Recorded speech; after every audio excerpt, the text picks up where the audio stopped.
मीठी मीठी ताली बजाते हो आपके भोले बाबा का ब्याह होगा।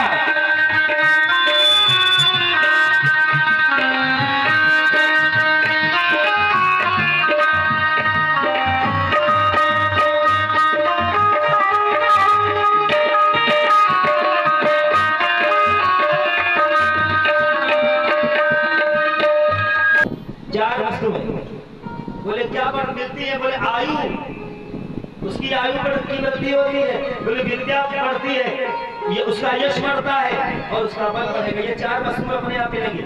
इसलिए हर प्रतिदिन दिन प्रतिदिन अब कोई बूढ़ा बुजुर्ग हो अपने से बड़ों का सम्मान करना ना हो, नित्यपति करिए, प्रणाम करिए, नहीं करे बोले राधे राधे जय सिया राम, लेकिन अभिवादन जरूर करना चाहिए।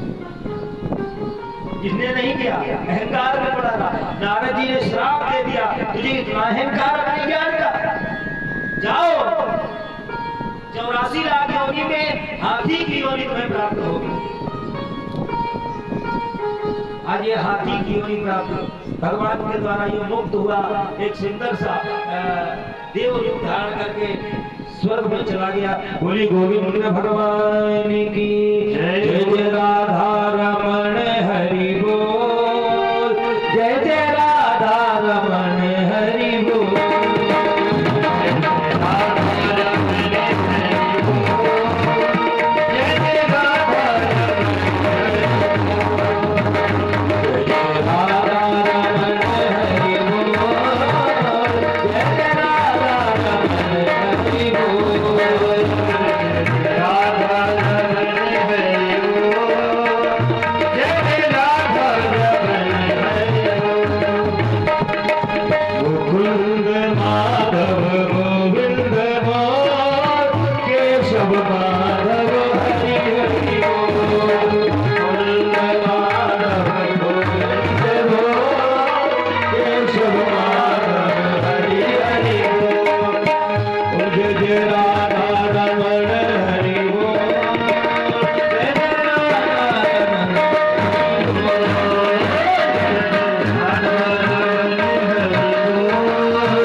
कूलर भी लगा, कमेटी ने कितनी अच्छी व्यवस्था करी है, सबके सामने कूलर पंखा लगा, दोनों हाथ उठाइए। जय जय राधा रमण हरि बोल, जय जय राधा रमण हरि बोल, राधा रमण हरि बोल, जय जय राधा रमण हरि बोल, जय जय राधा रमण हरि बोल, राधा रमण हरि बोल। कीर्तन कैसे करना चाहिए बताएं? अच्छा हम जैसा करेंगे वैसा करोगे ना? अच्छा अपना एक एक हाथ उठाओ एक एक हाथ सब लोग। ये जो हाथ ना उठाए ना तो बगल वाले पड़ोसी को समझो बगल में बैठा हो। एक उठाओ एक हाथ, जैसे हम करते जाओ वैसे करते जाना, देखना भी कितना कीर्तन का आनंद। दोनों एक उठाइए हाथ। जय जय राधा रमण हरि बोल, जय जय राधा रमण हरि बोल। लक्ष्मी का निवास है, इसलिए ये भगवान के। अच्छा ये फूल कहाँ चढ़ाना चाहिए? देवताओं के सर पे चढ़ाना चाहिए कि चरणों में चढ़ाना चाहिए?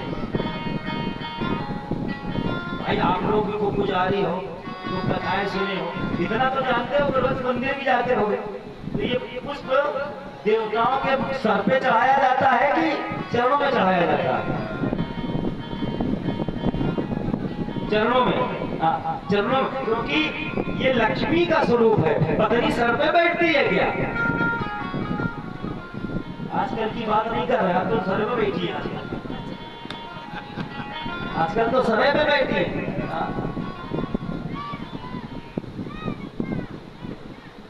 पुष्पेश बसत लक्ष्मी, पुष्प को, और एक बात का ध्यान रखिएगा, पुष्प को सीधा ही चढ़ाना चाहिए। जैसे निकले, जिस प्रकार से पुष्प निकलता है ना, वैसे ही चढ़ाइए। कुछ लोग उल्टा चढ़ा देते हैं। श्वास को खींच रहे हैं और सारा विष भगवान ने पी लिया। जैसे ही विष पीने लगे तो अचानक भगवान को ध्यान आया, हमारे हृदय में तो रमन भगवान लक्ष्मी नारायण का निवास है। अगर ये जहर अंदर चला गया तो हमारे भगवान को बड़ा कष्ट होगा। भगवान शंकर ने उस विष को कंठ में रोक लिया। जैसे ही कंठ में रोका, इतना विषैला कि उस विष के प्रभाव से भगवान का कंठ नीला पड़ गया। तो भगवान का नाम हो गया नीलकंठ। बोलो नीलकंठ भगवान की जय। विष भगवान शंकर ही विष पी सकते हैं। जब भी कोई शुभ काम होता है ना, तो जहरी निकलता है। चाहे कोई भी काम करो, ये कमेटी भागवत करा रही है या गो रही है, तो बहुत से लोग गाली दे रहे होंगे, कमेटी कितनी बेवकूफ है, सब पागल है कमेटी। पता इतना पैसा है भागवत में खर्चा कर रहे हैं, इतना पैसा जग में इतना नौटंकी करा देते। आजकल कोई सुनना नहीं चाहता, कहना सब चाहते हैं, सब कहना चाहते हैं, कोई सुनना नहीं चाहता, सुनने वाले है नहीं।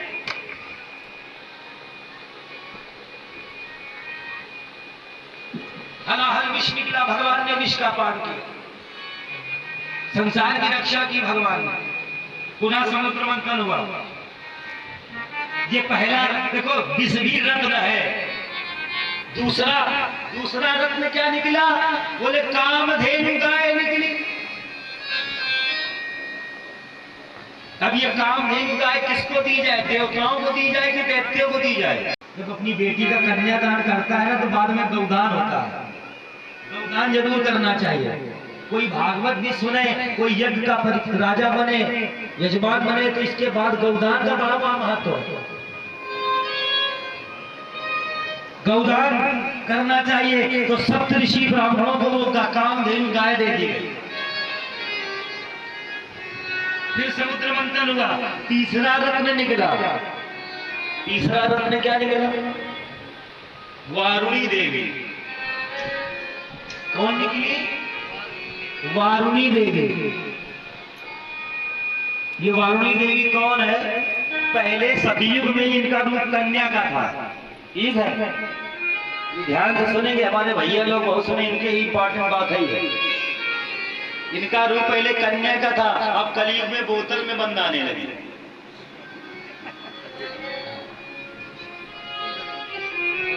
बोतल में हम तो देखे हैं ना शहरों में, सवेरे 6 बजे आँख खुलेगी, सीधे वहीं मिलेंगे। ताला नहीं खुला दुकान का, लेकिन लाइन लगाए, कब खुले? पहला नंबर मेरा ही लगा है। बड़ा प्रचलन है। हाँ, रोटी नहीं पचती भाई, शादी ब्याह में पूरी नहीं पचती। बोले कैसे पचती? और किसी ने अगर इसका सिस्टम नहीं रखा, बोले सब बेकार बना, कुछ नहीं किया। ये बड़ा भैया दैत्यों ने खूब सेवन किया। चौथा समुद्र मंथन हो रहा है। समुद्र मंथन करते करते उच्चैश्रवः नाम का घोड़ा निकला, जो मन के समान चलने वाला। अब ये घोड़ा किसको दिया जाए? तो बहुत ध्यान से सुनेंगे। जब किसी पिता की संपत्ति का बंटवारा किया जाए, जब कोई पिता अपनी संपत्ति का बंटवारा करे, तो संपत्ति में सबसे पहला अधिकार बड़े पुत्र का होता है। संपत्ति में पहला अधिकार बड़े पुत्र का होता है। ध्यान रखिएगा, अगर आप जमीन बांटे, मकान बांटे ना, धन बांटे, सबसे पहले अपने बड़े बेटे को बुलाना, बेटा तुम्हें कौन सा हिस्सा चाहिए, तुम वो पहले ले लो। गेहूं चना इत्यादि अब कट के आवे ना, तो सबसे पहले छोटे से पूछना चाहिए तुम्हें कितना चाहिए। तुम्हें 10 बोरा चाहिए तो पहले तुम 10 बोरा ले लो। ये शास्त्रोक्त नियम है। वो चक्रवाल घोड़ा राजा बलि को दे दिया गया, क्योंकि राजा बलि बड़े थे देवताओं। 7 मुंह वाला श्वेत वर्ण का ऐरावत हाथी निकला, देवराज इंद्र ने ले लिया। पारिजात कल्प वृक्ष निकला, जो कल्प वृक्ष स्वर्ग में चला गया। भगवान ने सुना है आप ये हाथ भी जोड़े और इसका सर झुका हुआ है। मैया ने ना कुछ देखा ना आओ न ताओ, माला जा करके भगवान के गले में पहना दी। क्यों? जिसका सर सदैव हमेशा बड़ों के आगे झुका रहता है, लक्ष्मी जी उसी का बड़ा करती है। इसीलिए सदैव दिवाली को अपने से बड़ों का सम्मान। लक्ष्मी जी ने वरमाला पहना दी। नारद जी ने देखा तो बड़े खुश हो गए। नारद जी ने कहा प्रभु हमें बड़ा आराम हो गया, पहले आपका नाम अकेले लेना पड़ता था, अब माता जी का भी साथ में नाम लेंगे। अब पहले आपका नाम था नारायण, अब भगवान का नाम हो गया लक्ष्मी नारायण। भगवान नारायण नारायण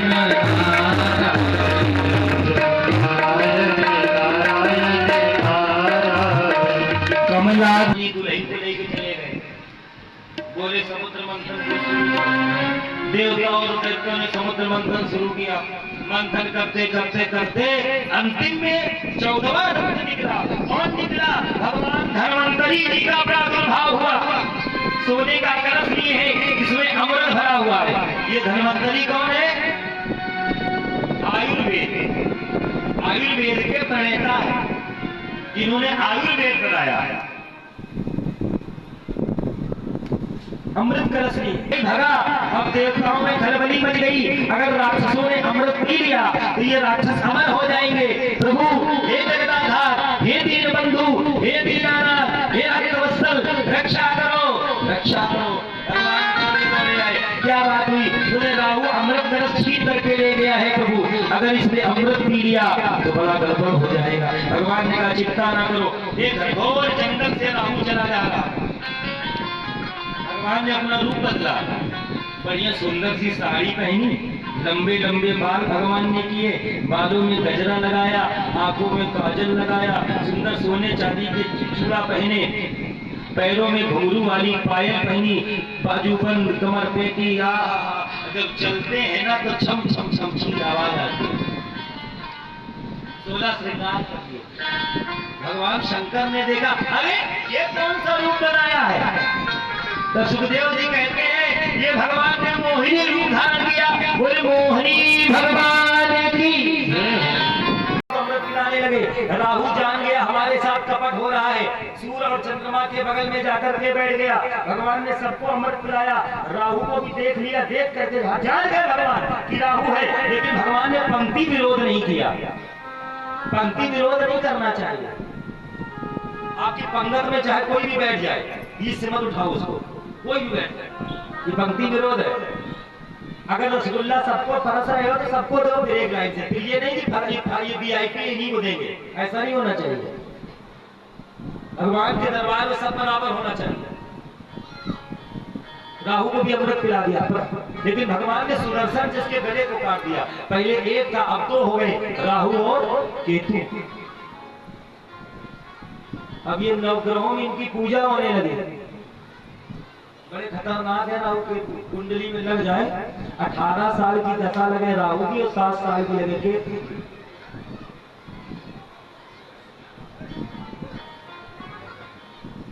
देवताओं को खोया हुआ राज अपना वापस मिला। भगवान ने राजा बलि को अतल लोक का राजा बनाया। सुखदेव जी कहते हैं आगे भगवान ने वामन रूप लिया। महाराज कश्यप की 2 पत्नी थी, दिति और अदिति। दिति से दैत्य, अदिति से देवता।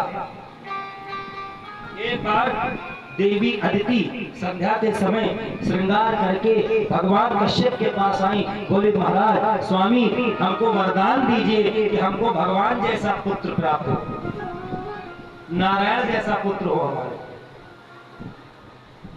बोले ये वरदान तो तुम्हें नारायण ही दे सकते हैं, इसके लिए तुम्हें पयोव्रत करना होगा। पयोव्रत, एक पयोव्रत होता है, 11 महीने का व्रत है, माघ महीने के द्वादशी शुक्ल पक्ष की द्वादशी से शुरू किया जाता है और मार्गशीर्ष मास तक ये व्रत चलता है। तो 11 महीने से वो दूध पी करके रहा जाता है। आपको पयोव्रत करना है और साथ में पति और पत्नी दोनों मिल करके संतान गोपाल महामंत्र का जाप करें तो भगवान जैसा पुत्र होगा। तो बोले चलो हम और तुम पति और पत्नी मिलकर के संतान गोपाल महामंत्र का जाप करें। दोनों पति कश्यप जी और अदिति मणि जंगल में जाकर के एक पैर से खड़े होकर के संतान गोपाल महामंत्र है, ये श्रीमद् भागवत का मंत्र है। जिसके संतान ना हो परेशान हो जाए, संतान नहीं होने बहुत वर्ष हो गए, विश्वास के साथ अनुष्ठान पूर्वक संतान गोपाल महामंत्र का जप करें या किसी योग्य ब्राह्मण के द्वारा गुरु जी द्वारा करवाएं। निश्चित है मंत्र क्या है? देवकी सुत गोविंद वासुदेव जगतपते देहि मे तनयं कृष्ण त्वामहं शरणं गतः। ये संतान गोपाल महामंत्र समान तो कहीं है ही संसार में, है कोई मेरे समान। इसलिए आप सभी से हो जाओ कहां जाई मुनि तब तने हो मैं ही तुम्हारा पुत्र बन करके आऊंगा। बोली भक्तवत्सल भगवान की समय आया, माता अदिति के गर्भ से भगवान अवतार लिए। भगवान का नाम हुआ वामन। बोलिए वामन भगवान की। कब अवतार लिया? श्रावण महीने में शुक्ल पक्ष की द्वादशी तिथि को श्रवण नाम का नक्षत्र है, इसको वामन द्वादशी कहते हैं। वामन द्वादशी के दिन भगवान वामन ने अवतार लिया, सारे संस्कार किए गए। भगवान वामन 7 वर्ष के हुए। कितने वर्ष के?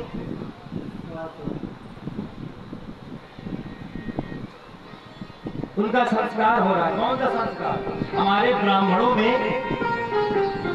एक बड़ा महत्वपूर्ण संस्कार है, जो जरूर करना चाहिए हर ब्राह्मण वालों को। कौन सा संस्कार है? यज्ञोपवीत। लेकिन वही आजकल नहीं होता। अगर हो भी गया ना तो पहनते नहीं है।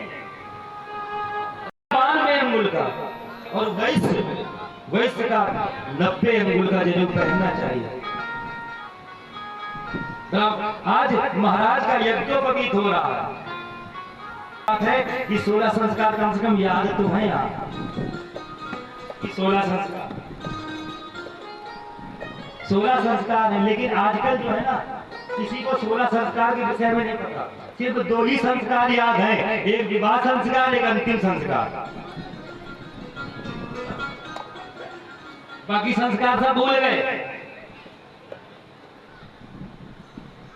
विवाह संस्कार याद रहता है और अंतिम संस्कार तो इसलिए याद रहता है, वो तो करना ही करना है, वो अनिवार्य विषय हो गया है। जैसे हाई स्कूल में, इंटर में तो एक अनिवार्य विषय होता है,